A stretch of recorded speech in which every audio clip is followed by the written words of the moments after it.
السلام علیکم، مائی نیم از شکیل حسین اور آج کا میرا جو ٹاپک ہے وہ ہے laboratory works, symptoms and specimen collecting and handling کہ لیبارٹری میں ہم کس طرح سے کام کرتے ہیں، لیبارٹری ہے کیا اور اس کی ہسٹری کیا ہے، اور سمٹمز اینڈ اسپیسیمن کلیکٹنگ کیا ہے اور ہینڈلنگ کیا ہے۔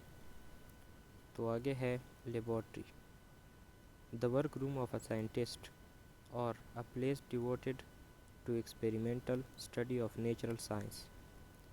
تو لیبارٹری ایک ایسی جگہ ہے جہاں پر سائنٹسٹ کام کرتے ہیں، اور یہ ایک ایسی جگہ ہے جو قدرتی سائنس کے تجرباتی مطالعے کے لیے وقف ہے۔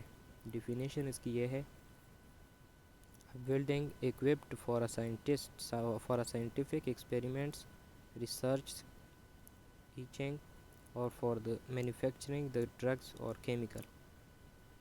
اس کی ڈیفینیشن یہ ہے کہ سائنسی تجربات، تحقیق، تدریس یا ادویات یا کیمیکل بنانے کے لیے لیس عمارت کو لیبارٹری کہتے ہیں۔ تو آگے ہے ہسٹری، لیبارٹری کی کیا ہسٹری ہے۔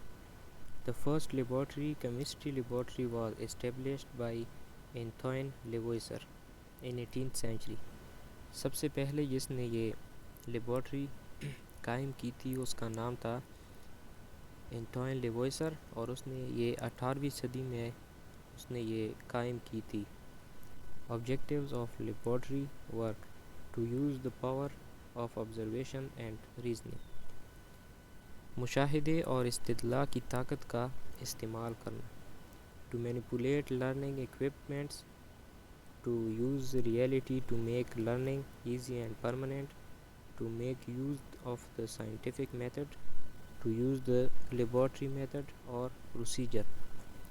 تو اس میں یہ ہے کہ سیکھنے کے آلات میں پیرا پھیری کرنے کے لیے، سیکھنے کو آسان اور مستقل بنانے کے لیے حقیقت کا استعمال کرنا۔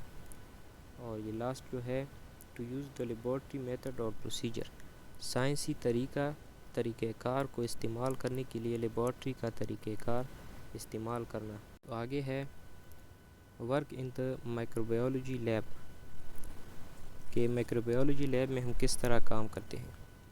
تو an introduction to principles and practices at biosafety level 1، 2، 3 اور 4، اصولوں اور طریقوں کا تعارف، حیاتیاتی تحفظ کی سطح، اور اس کی جو ہے 1 سے لے کر 4 تک یہ بایو سیفٹی لیولز ہیں۔ مائکرو آرگینزمز کیٹیگریز، تو مائکرو آرگینزمز کی کیٹیگریز کیسی ہے۔ How are microorganisms categories, کہ مائکرو آرگینزمز کی کتنی کیٹیگریز ہیں۔ By genetic to show how they are related, by tissue they infect to show how they cause disease, by pathogenicity and communicability also known as their biosafety levels, کہ جینیات کے ذریعے یہ ظاہر کرنے کے لیے کہ ان کا تعلق کیسے ہیں، ٹیشو کے ذریعے وہ متاثر کرتے ہیں یہ ظاہر کرنے کے لیے کہ وہ کس طرح بیماری کا سبب بنتے ہیں، بذریعہ روگ جنگ اور کمیونیکیبلٹی جیسے ان کے بایو سیفٹی لیول بھی کہا جاتا ہے۔ آگے ہے guidelines for micro organism use.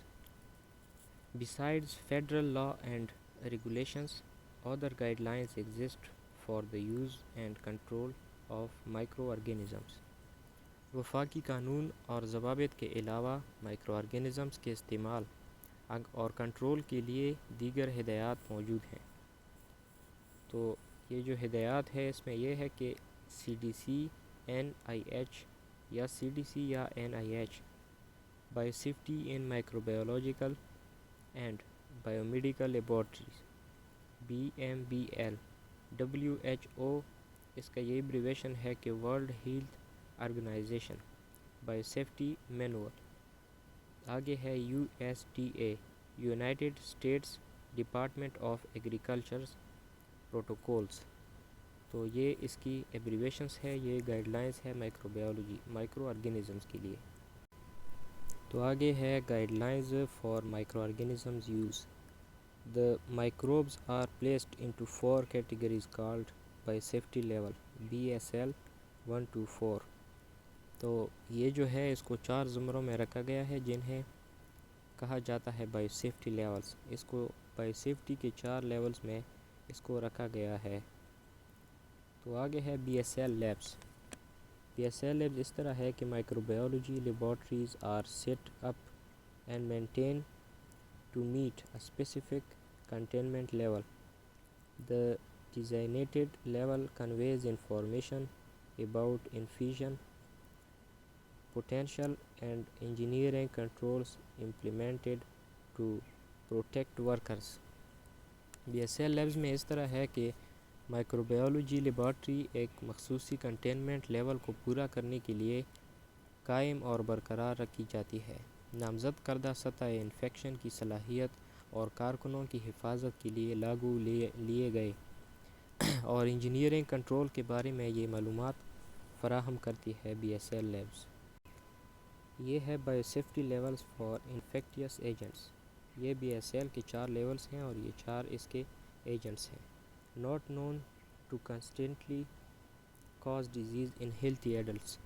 صحت مند بالغوں میں مستقل طور پر بیماری کا سبب نہیں جانا جاتا۔ دوسرا ہے associated with human disease hazard percutaneous injury injection mucous membrane exposure. انسانی بیماری سے وابستہ خطرہ پروکوٹینیس چھوٹے ادخال چپچپا جیلی کی نمائش۔ تیسرا ہے انڈائیجینیس اور exotic agents with potential for aerosol transmission. Disease may have serious or lethal consequences. Aerosol transmission کی صلاحیت کے ساتھ دیسی یا غیر ملکی ایجنٹ بیماری کے سنگین یا مہلک نتائج ہو سکتے ہیں۔ چوتھا ہے dangerous exotic agents with pose high risk اور life threatening disease aerosol transmitted lab infections or related agents with unknown risk of transmission۔ خطرناک غیر ملکی ایجنٹ جو جان لیوا بیماری ایروسول سے منتقل ہونے والے لیبارٹری انفیکشنز کا زیادہ خطرہ رکھتے ہیں یا ٹرانسمیشن کے نامعلوم خطرے کے ساتھ متعلقہ ایجنٹس ہوتے ہیں۔ تو میرا ٹاپک آج کے لیے اتنا ہی تھا۔ Thank you.